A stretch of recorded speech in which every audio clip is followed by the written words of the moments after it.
Hi guys, and welcome back to Pass and Move. And for today's episode in our Dortmund series, we do have the game against Leverkusen. Just like we mentioned in the last episode, it was a possibility. Haven't been too many games since the last episode, but I thought, just to cover up the transfer window and just to go quickly through some things, and then obviously show you a very important fixture. So why did we choose Leverkusen out of all the games that are going? It's actually because they're the closest. Leverkusen are in 7th. The other consideration for games were to show you either Wolfsburg or BMG, and they seem to not have gotten off to too great a start. And after all, Leverkusen are predicted to end their season in 3rd place. If I can quickly show you the season preview. There you go. So they're supposed to be the closest to us. So it's a huge game if we do beat them. BMG and Wolfsburg also expect to be quite close to us. But I feel like they're a little bit further away than Leverkusen. And we can cause some serious damage to their Champions League hopes already, especially because they are in 7th. So in terms of what happened since the last episode, I did show you that nice little win there against Bayern in the Super Cup. We managed to beat Nottingham in the German Cup first round 6-1 thanks to goals from Götze, Socrates Papastopoulos, who managed a hat-trick from the central defence, and Pierre-Emerick Aubameyang, who also scored in the 52nd minute. But they did open the fixture, open the scoring to make it a little bit uncomfortable for us, but thankfully we did bounce back. Against Hertha, we managed a 3-0 win with Barto even getting on the score sheet. I'm loving my centre-backs who are both finding themselves scoring goals from set pieces, so it's good to see. Yarmolenko, of course, the new signing to the team, not by me, but by the Dortmund themselves. And yeah, just 3-0 is kind of the perfect result, isn't it? Against Frankfurt, we had Barta and Yarmolenko. We're missing Aubameyang for that match, actually, and in fact, Sebastian Holler actually opened the scoring for his team once more, but we had to come back, and I think we also suffered an injury to Christian Pulisic, so we actually had to try and win the game with 10 men, and thankfully Yarmolenko did that. We managed to hold off and go on to contain for the remainder of the game, and also Chandler's sending off actually helped us. So that's kind of all. It's good to see 4 wins from 4 results, from 4 matches really, and the perfect start, but it all can go wrong against Leverkusen here, and we can see ourselves tumble down the table if we're not careful. Of course, any of these teams from Köln onwards can overtake us if we don't get the ideal result. Bayern, of course, very much still within a shout, but in terms of the transfer window, not much has really happened. So just to give you an idea, I did end up buying Walter Gonzalez. Not the ideal signing at all, but I did only buy him for 75k, and in fact I paid half of that only up front and the other half over 12 months period in 3 months installments, so it's like 48 months for another 200k or so. But he is 22, ready for the division, and has potential. The only problem is that his potential can only see him go as high as a good player for most Premier League, for first division sides. We actually want him to be having the potential to be a leading striker, but I felt like he's an adequate backup to Aubameyang should he ever be injured, and he in fact did become injured. The good news is he's also a complete forward. He's got a fairly determined personality, which is perfect. His attributes are very good for the role too. And so although he's not the ideal signing, he comes very close to it, and who knows, if we give him some decent game time, he might exceed this potential ability here. Of course, the other alternative is actually just to have that striker that we mentioned was not good enough for the squad at all. The only other real outs are Sebastian Rode, out on loan to Hamburg.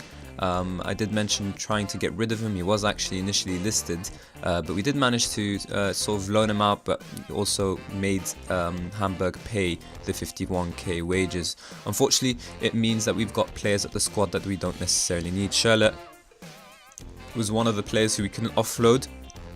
He's still wanted, but yeah, I thought might as well just try and hold on to him until winter time, since Royce is injured. Schürrle can take his place up until about winter time, or once he's really back, 3 to 4 months. He might be back just before winter time as well. There's a couple of other players. I've sent them down to under 23 so they don't mess up my play. We already talked about Arnatelli, and where's that striker? Bayer. Both these players are absolutely ridiculous buys by Dortmund, and I just sent them down to the under 23s because there's no way I'm going to be able to sell them the same season that we signed them. So Berkey is the goalkeeper that I tried to get rid of. Unfortunately, no one really seriously interested in him. He's a good player for most first division sides, and just really couldn't offload him, so he sent them down to the under 23s and we'll try again in the winter. Derm's another one of those players. Of course, it's good that we've got some capable players just in case our first teamers get injured. But yeah, if we do get rid of Derm and Berkey, you can see some decent money come in, as well as getting rid of some wages, and Road as well, but Road's at least out until the summertime. That's kind of it. So I feel like we can just get into today's game. And of course, when winter comes around, we can consider making some more adjustments. But normally I like to do my business in the summer transfer window. In truth, I like to try and survive as much as possible with the season. So this is kind of the team that we've got so far today. Bit of an issue, we've got some key injuries. Aubameyang is out, but he's going to be back within 6 days. He was out for a couple of weeks before this episode, really. Guerrero is also out still for 3 to 6 weeks, but once he's back, he can play as a backup to Yarmolenko.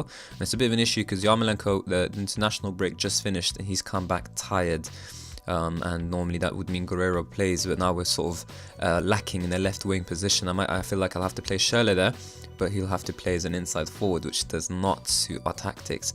Royce, of course, as we always know. Julian Weigl, though, is soon to return, 3 days, but Christian Pulisic also pulled up with a groin strain. If it was just a stain, that would be a bit easier, but yeah, he's out for 5 to 11 days. So otherwise, a fully fit squad. Some players tired like Toprak and Yarmolenko, but Toprak's on the bench anyways. We'll have to replace Yarmolenko, and I feel like the only real option at the moment, if we have a look, is Schürrle.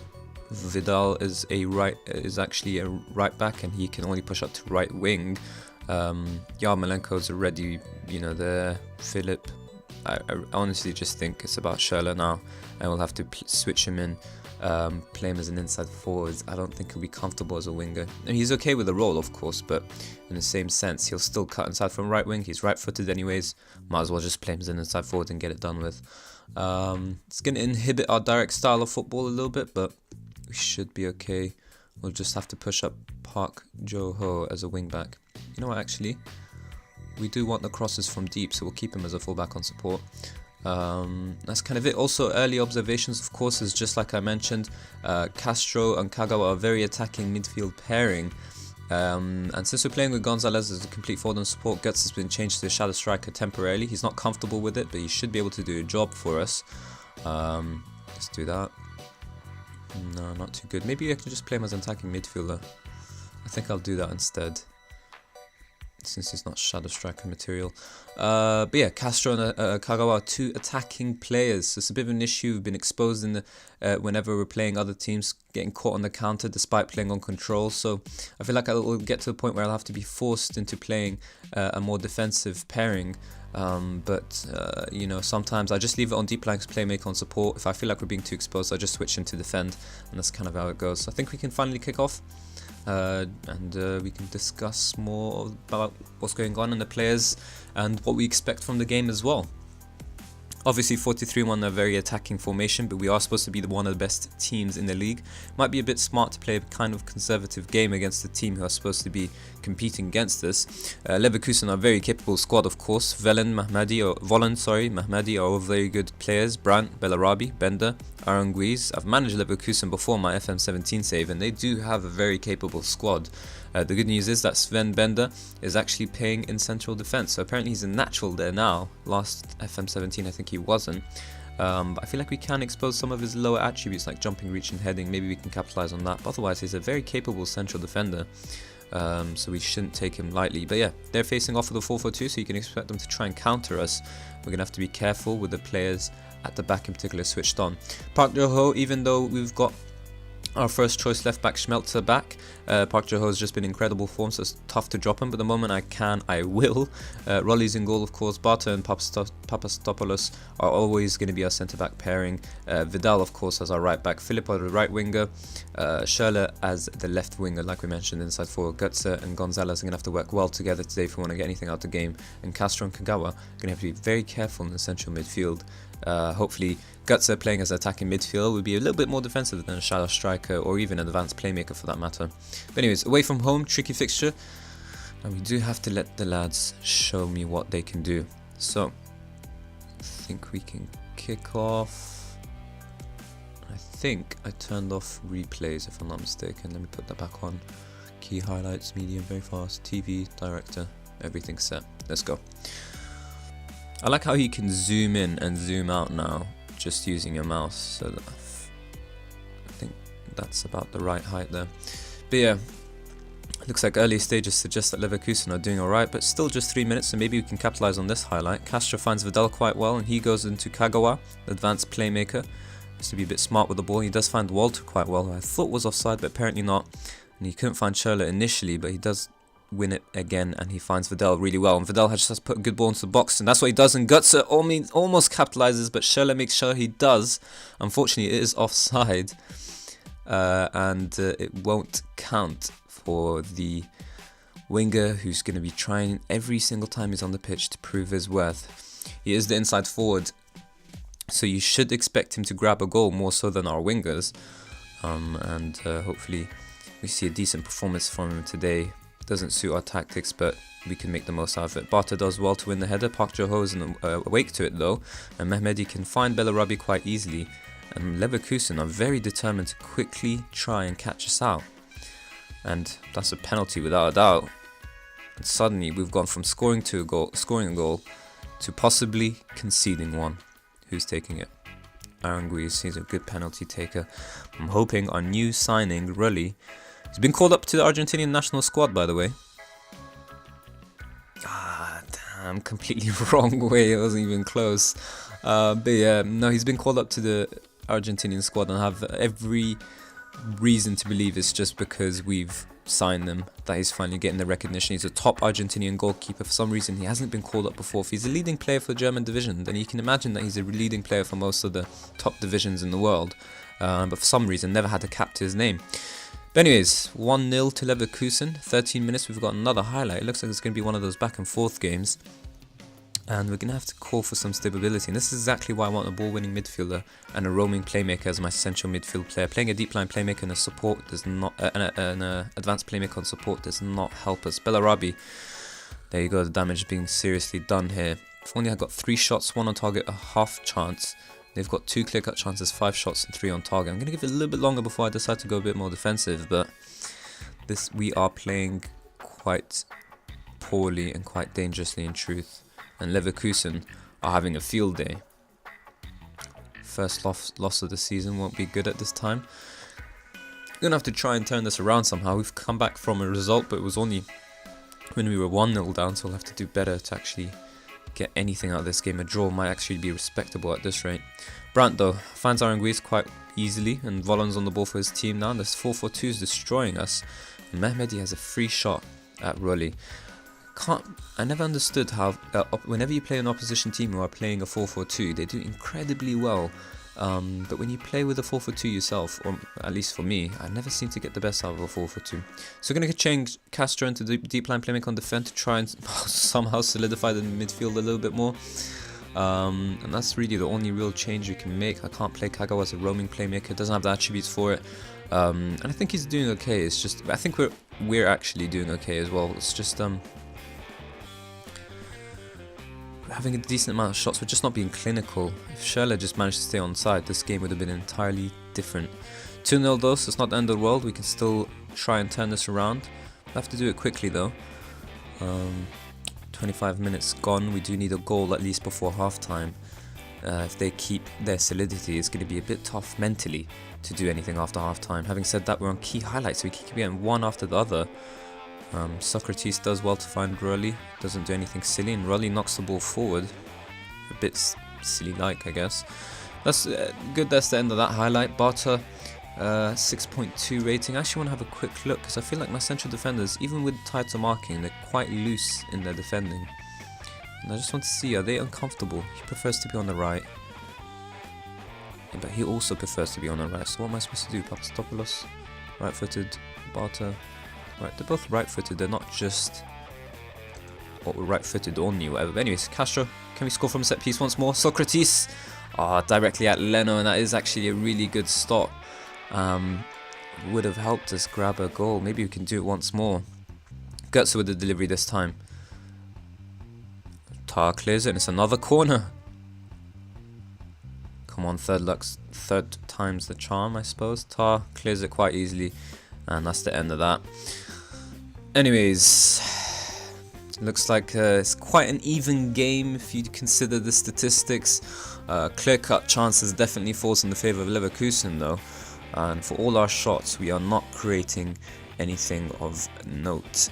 It looks like since we've gone into a deep line playmaker on defend duty, we've seen some more solidity to our midfield and our game, but unless something changes at half time, we are going to lose this game and not even come away with a single point really. So let's tell our players off. That's the only appropriate action really.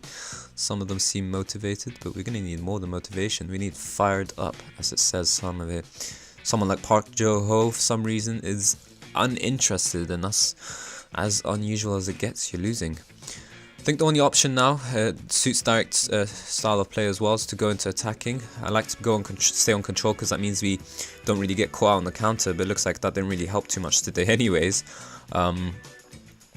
And so going into attacking is really our only choice. Schürrle was through, but Bender, the one we said we could target, clears up, and Bellarabi can help his team set up their next attack. Mehmedi pulls out wide to get the ball. Striker, but he's really working the channels, and Park Jo-ho does well to win it. Walter heads on, but no one's really there to get it. Instead, Tar can find Wendell, and we're going to have to do better than that. 8 shots to their 11, 4 to their 6, but they've had 3 clear-cut chances to our 0 and 2 half chances to our 1. But Götze looks to change that. Schürrle through, finds Walter. Can he score? Brilliant tackle, but he took too long to shoot. And Leverkusen survive once more. I would think that was a clear-cut chance, but apparently not. Either way, 4-2-3-1, you'd think we'd have some sort of control in midfield, but instead it's Leverkusen with 57% possession. Having said that, Castro's on the ball, and he does a bit too much for Philip. Maybe he can win it high up the pitch here. Wendell plays it smartly to Tar. No real pressure on the centre-back. Aranguiz finds Brandt, and Brandt just lobs it forward to Volland quite stupidly, and Socrates can clear that up. Rolly. Easy ball out to Vidal, and that's what the sweeper keeper on attack does for you, I suppose. Kagawa's on the ball for the team anyways. Advanced playmaker. Gonna have to make some key substitutions really, and they might save our game. Having said that, Götze. What a through ball to Schürrle. Can Schürrle score? Yes, he can, and that's 2-1, and we're back in it within 3 minutes after half time. Helps us move up to 3rd in terms of goal difference, but I'm guessing a lot of teams haven't actually played their games yet. And I reckon this is the first fixture of the day. But we need at least 2 more goals. Some key players underperforming, like Philip. Of course, Barta as well in centre-back position. Never thought that Barta and Papastopoulos won't be able to play together just because of their side preferences, but it is obviously an area of concern and somewhere that we have to consider. Look at this attributes, or their ratings rather. Anyways, substitutions times. Who can we take off? Philip will move Schürrle as a winger instead, changes back to a winger role, and bring on Yarmolenko. 88 isn't exactly unable to be played off the bench. Would have loved to have brought on Aubameyang at this point, but you know, Gonzalez hasn't had a poor game, to be fair to him. No real underperformers that we necessarily need to take off. I mean, we could take off Barta, but at this point we just need someone who can score. 6.2 hasn't improved over time. I think I will just bring on Toprak. Switch that to central defender. Please don't make me regret that substitutions. Well, not substitution, just that one for bringing on Omar Toprak when we need goals. Just hoping that it solidifies our defence a bit more. But either way, 70 minutes and we still haven't scored our 2nd, let alone our 3rd. Let's see if there's anyone tired. Papastopoulos, Kagawa can be taken off, and we'll bring on Dahoud, the youngster. It's the only real attacking change that I have left, and that's kind of why I thought I would be okay with bringing on Toprak. Just don't have anyone necessarily who could cause some damage. Jeremy Toyan is a right back, Subotic is centre back, and Schmelz is a left back anyways. And we've exhausted our options in terms of substitution, so now we really do need the boys to step it up. First half full of highlights, and the second half's hardly been of any. Are you slowing down because we're going to get one? Come on. Yeah, Taha has had an incredible game, to be fair to him, 8.8. Alright, 10 minutes left. Left us with no choice in truth. We're going to have to go into overload, try and somehow get a result. We cannot risk anymore. Hit early crosses suits our tactic. Clearing the ball to flanks helps us be more direct anyways. running at defense as well. We could even pass into space and truth and take more risks. That's kind of it. Any other real changes? No, not really. Alright. 10 minutes. Can we get an important second away goal? Alright, there's a highlight. It starts with Aranguiz delivering into the box. Brandt finds Bender, Mehmedi, and that's an incredible save from Rulli, but Bender still got it. And Bellarabi hits it over the bar, thankfully for us, but that was too close for my liking. And, hello? Game, please? Alright, there you go. Nah, doesn't look like we're getting anything out of this game.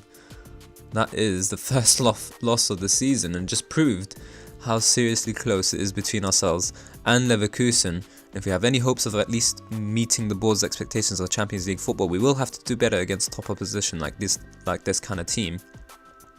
Let alone, of course, challenge for the first division title. And there you go, full-time whistle. Leverkusen 2, Dortmund 1.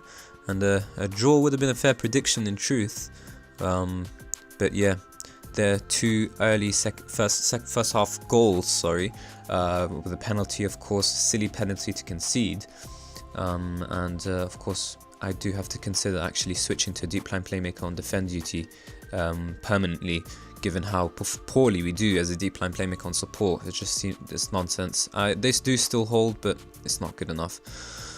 We weren't necessarily favourites, so I'm just going to tell the boys, it's just one of those days, and hopefully they can move on, because we do have a game in the Champions League. We'll quickly show you our group. I feel like we'll stick to the method that we said, where we won't be showing you any games in cup competitions until we actually meet the expectations of the board.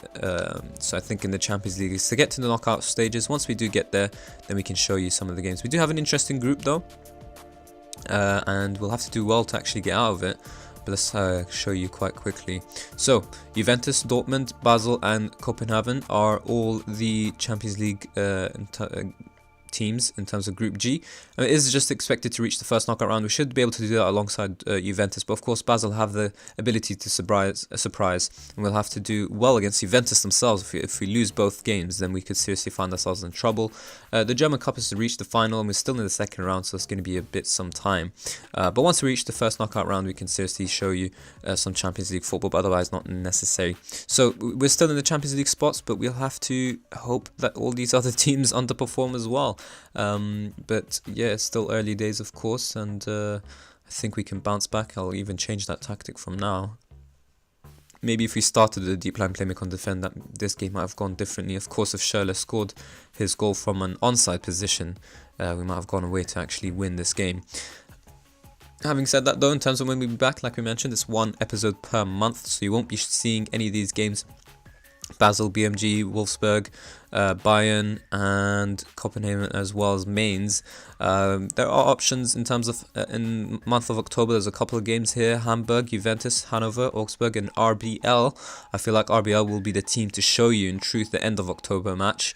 Juventus tempting to show you, but of course we're still in the Champions League group stages, and I feel like it'll be better to show you a game when the a cup competition match, when the stakes are raised higher. But yeah, RBL will be the team to probably look out for. A huge number of games. Hopefully by the time we come back, we will be in a much better position than we are right now, possibly leading the table. We do have to face off against Bayern as well. I'd love to show you that. We already showed you a Bayern game as well, so we'll just probably be back for the RBL game. But anyways, if you did enjoy today's episode, of course, please do hit the like button and subscribe for more daily Football Manager 2018 content. And as always, guys, thank you all for watching.